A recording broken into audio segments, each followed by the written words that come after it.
पश्चिम बंगाल के school service commission घोटाले के मामले में गिरफ्तार अर्पिता मुखर्जी को कोर्ट से ले जा रही गाड़ी का एक्सीडेंट हो गया। हालांकि इसमें किसी को कोई चोट नहीं आई। अर्पिता को आज स्पेशल ईडी कोर्ट के सामने पेश किया जाएगा। कोर्ट ने रविवार को उन्हें एक दिन की कस्टडी में भेजा था। उधर बंगाल सरकार में मंत्री पार्थ चटर्जी को हाईकोर्ट के निर्देश के बाद आज एयर एम्बुलेंस के जरिए एम्स भुवनेश्वर ले जाया जाएगा, जहां शाम को उन्हें डिजिटल तरीके से कोलकाता की विशेष ईडी अदालत के सामने पेश किया जाना है।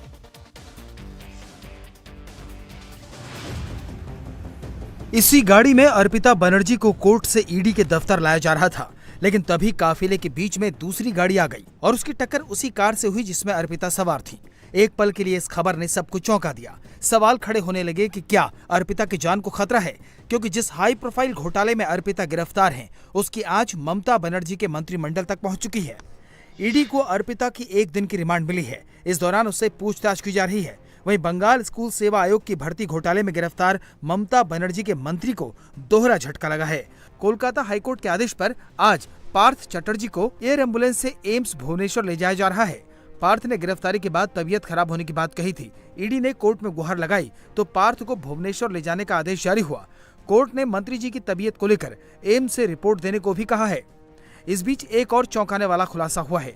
ईडी ने कोर्ट को बताया कि पार्थ चटर्जी को 26 घंटे की पूछताछ के बाद 23 जुलाई को सुबह 1:55 पर गिरफ्तार कर लिया गया था। इसके बाद पार्थ चटर्जी ने ईडी के अधिकारियों से कहा कि वो सीएम ममता बनर्जी को ये सूचना देना चाहते हैं।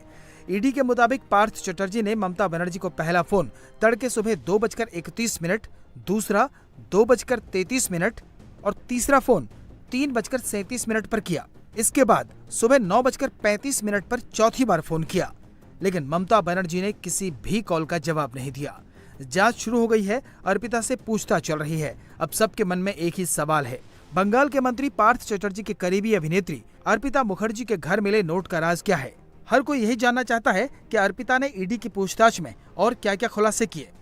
ईडी ने अर्पिता मुखर्जी के घर से 21 करोड़ 20 लाख नकद, 79 लाख रुपए के सोने के आभूषण, 54 लाख रुपए की विदेशी मुद्रा, 22 मोबाइल जब्त किए हैं। स्कूल सर्विस कमीशन घोटाले में ईडी ने बंगाल के उद्योग मंत्री पार्थ चटर्जी और अर्पिता मुखर्जी को एक दिन की कस्टडी में लिया था। साथ ही ईडी के रेडार पर पार्थ चटर्जी की एक और करीबी मोनालिसा भी हैं, जो बंगाल के एक यूनिवर्सिटी में असिस्टेंट प्रोफेसर हैं। मामला शिक्षक भर्ती घोटाले का है, जब पार्थ चटर्जी पश्चिम बंगाल के शिक्षा मंत्री थे। अर्पिता मुखर्जी को ईडी ने कोलकाता के इस बैंक्सल कोर्ट में आज प्रोड्यूस किया है। एक दिन की रिमांड मांगी गई है। अर्पिता के वकील की तरफ से ये बात कहा गया है कि लगभग 12 घंटे लगातार पूछताछ नहीं हो सकती है। पूछताछ के दौरान एक महिला का होना बहुत ज़रूरी है। तमाम तथ्य अर्पिता के वकील ने अपने सामने रखे हैं, लेकिन अब सबसे बड़ी बात यह कि ईडी ये चाहती है कि अर्पिता से पूछताछ की जाए, ताकि अर्पिता के घर में जो कैश मिला है उसको लेकर तमाम खुलासे हैं। और दूसरी बात यह भी है, चूंकि पार्थ लगातार अस्पताल में भर्ती है, ईडी ये प्रयास करना चाह रही है कि पार्थ और अर्पिता को आमने सामने बैठाकर पूछताछ की जा सके। जो पैसे मिले हैं या अन्य जो बेनामी संपत्तियां मिली हुई हैं उनके बारे में पता लगे कि इस शिक्षक भर्ती घोटाले में ये पैसे कहां तक जाने थे, कब दिए गए, किनको किनको पहुंचाने थे। ये तमाम ऐसे सवाल हैं जिनको ईडी को जानना है। 2017 के पश्चिम बंगाल स्कूल सर्विस कमीशन के ग्रुप सी और ग्रुप डी कर्मचारियों और शिक्षकों की बहाली में बड़े पैमाने पर गड़बड़ियां सामने आई थी। मामले की जांच कोलकाता हाईकोर्ट ने सीबीआई को सौंपी थी। इस मामले में रुपयों के लेन देन की जांच के लिए अब ईडी की एंट्री हुई है। ईडी और सीबीआई अब दोनों पश्चिम बंगाल स्कूल सर्विस कमीशन में हुए गड़बड़ झाले की जांच कर रहे हैं, लेकिन ये मामला साल 2017 में ही उजागर हो गया था। पश्चिम बंगाल के माध्यमिक शिक्षा बोर्ड के तहत शिक्षण और गैर शिक्षण पदों पर नियुक्तियों के लिए स्कूल सेवा आयोग ने 2016 में परीक्षा की थी। रिजल्ट आया 27 नवंबर 2017 को। रिजल्ट में एक परीक्षार्थी बबीता सरकार का नाम भी टॉप 20 में था और उन्हें 77 नंबर मिले थे, लेकिन बाद में आयोग ने सूची रद्द कर दी। इसके बाद जब दूसरी लिस्ट आई तो उसमें बबीता का नाम वेटिंग लिस्ट में चला गया, लेकिन उनसे 16 नंबर कम यानी 61 नंबर पाने वाली शिक्षा राज्य मंत्री परेश अधिकारी की बेटी का नाम सबसे ऊपर आ गया। घोटाले की परत यहीं से खुलनी शुरू हुई। जब ये घोटाला हुआ था तब अभी के उद्योग और वाणिज्य मंत्री पार्थ चटर्जी उस वक्त शिक्षा मंत्री थे। सीबीआई ने पार्थ चटर्जी से 2 बार पहले भी पूछताछ की थी। पहली बार पूछताछ 25 अप्रैल और दूसरी बार 18 मई को की गई। बीजेपी इस मामले में ममता बनर्जी पर भी सवाल उठा रही है।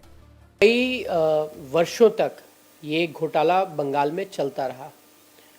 पैसों के एवज पे नियुक्तियां करना और हर स्तर पर ये काम टीएमसी के नेताओं द्वारा किया गया। ऐसे में कलकत्ता हाई कोर्ट के सामने ये पूरा मसला गया। कलकत्ता हाई कोर्ट ने तथ्यों और साक्ष्यों को देखा और पूरे प्रकरण को सीबीआई को सौंप दिया। उसके चलते सीबीआई ईडी इस पूरे प्रकरण की तफ्तीश कर रहे हैं और पिछले दिनों जिस प्रकार से एक बहुत बड़ी रकम राशि पार्थ चैटर्जी के सहयोगी के घर से मिली, करोड़ों रुपए के जवाहरात, सोना, कई प्रॉपर्टियों के डिटेल्स, तो सवाल खड़ा होता है कि इतना बड़ा भ्रष्टाचार हो रहा था और ममता बनर्जी उस पर चुप्पी क्यों साधे हुए थी। 23 जुलाई को शिक्षक भर्ती घोटाला मामले में ईडी ने पश्चिम बंगाल के 2 मंत्रियों पार्थ चटर्जी और परेश अधिकारी के घरों पर भी छापेमारी की, जिसमें पार्थ चटर्जी को ईडी ने गिरफ्तार कर लिया और आगे की जांच जारी है। टीएमसी अर्पिता से मिले पैसे पर तो कुछ नहीं बोल रही, लेकिन सवाल बीजेपी से पूछ रही है। आज जो हालत है, ऐसा लग रहा जो एजेंसी को बीजेपी चला रहा है।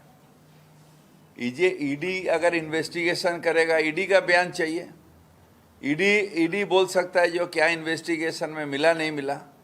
इससे पहले शुभेंदु अधिकारी अगर बोल रहे हैं जो ये अभी मिला है, इसके बाद ये मिलेगा, ये मिलेगा, ये मिलेगा, इसके मतलब है जो ईडी को पॉलिटिकली इन्फ्लुएंस किया जा रहा है। जो हम बोल रहे हैं वो ट्वीट से इसका प्रमाण हो रहा है जो ईडी को बीजेपी चला रहा है।